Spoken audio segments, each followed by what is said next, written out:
They released their most recent predicted playoff bracket last night, their newest rankings on ESPN at 7 p.m. And there's a lot of conversation. Notre Dame sitting there at 10. Because obviously, this is a conference champion 5, conference champion 4.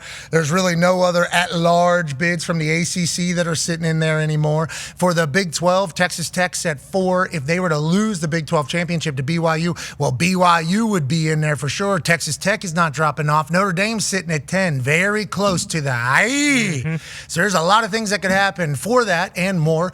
Let's go to Hammer, Dahn. AP Tone, Notre Dame is in the most dangerous position is your big takeaway from last night. All anybody wants to talk about is Notre Dame, Miami, head-to-head. That conversation might be happening, but I don't think it's going to end up being good for Notre Dame as everybody has kind of expected it's going to be for Notre Dame this entire time. Yeah, for a while, everyone thought they were safe, including the betting markets. They were like minus 400 a couple of days ago.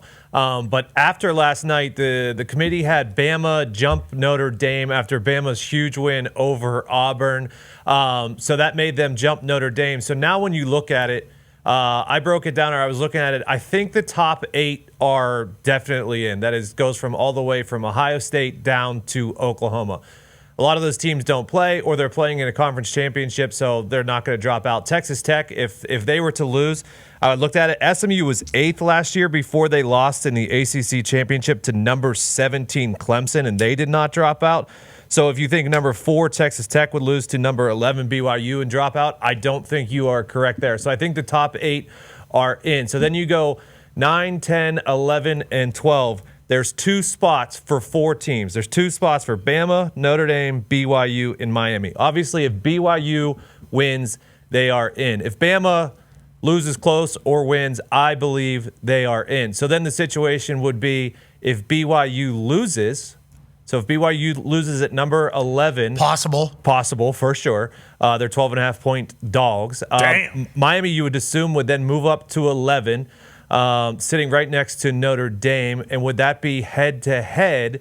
You would think Miami would jump Notre Dame head-to-head unless the committee sets some unreal precedent where head-to-head doesn't matter at all. Or if Alabama loses, how are they going to drop far enough where they're out and they put Miami and Notre Dame in? I don't see that happening. And if Bama loses, are they going to put Bama and BYU out if both those teams loses in the conference championship and have Notre Dame and Miami in? I don't think so. It feels like Notre Dame might be the odd team out here based on if BYU loses or not, and then it'll be Miami and both Notre Dame out. Thank you for the breakdown, Tone. Obviously, a lot can be said about the decisions that they'll make in the future by the decisions that they make right now, but we all know when it gets in the room, anything could happen. Exactly. And if Notre Dame's on the bubble, which is what everybody's big fear is, we don't think Notre Dame's going to carry more weight than some of these other teams, then it's just becoming a popularity contest. And then are we actually getting to 12? Well, Diego Pavio said, hey, Trump, listen, we need an executive order to make this thing a 16-team playoff. That's right. Stat, okay? And I don't know what all executive orders can do. I've heard about them a lot over the last, 16 years it feels like. They've really come into conversation a lot. Feels like more so than maybe ever before, but I wasn't around before, so I don't want to speak out of pocket, but it feels like we know more about executive orders now than we've ever known in the history of the United States of America because how often they seemingly happen because our government can't really work together to get anything done. I think. I'm not. That's outside looking in on how this whole thing comes about.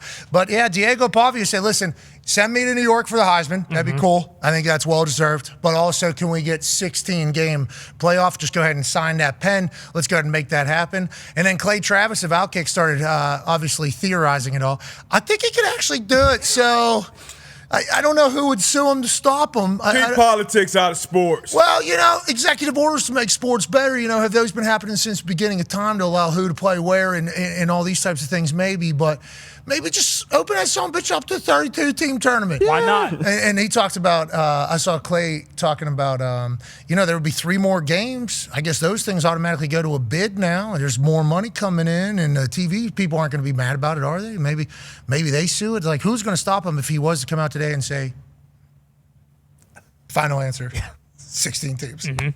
what would happen?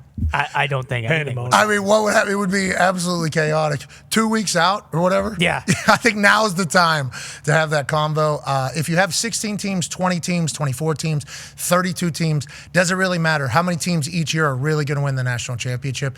Probably 3 to 4. So inevitably, we're just counting our way down to them. But we would like to see good games, and we would like to see the best teams be rewarded with an opportunity and a shot to shine. Talks to Tables here at Boston Connor and at Ty Schmidt.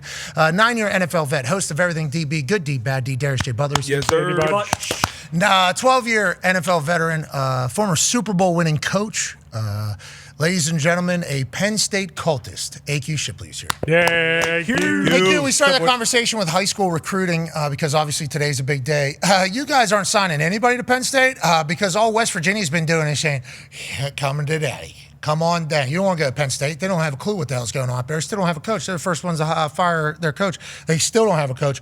You need to come on down here. They're 138th. I didn't know there was that many teams that were doing recruiting and stuff like that. You're right above Akron, which is good because they had a pretty good class coming in. They signed a 3-star kicker, I think.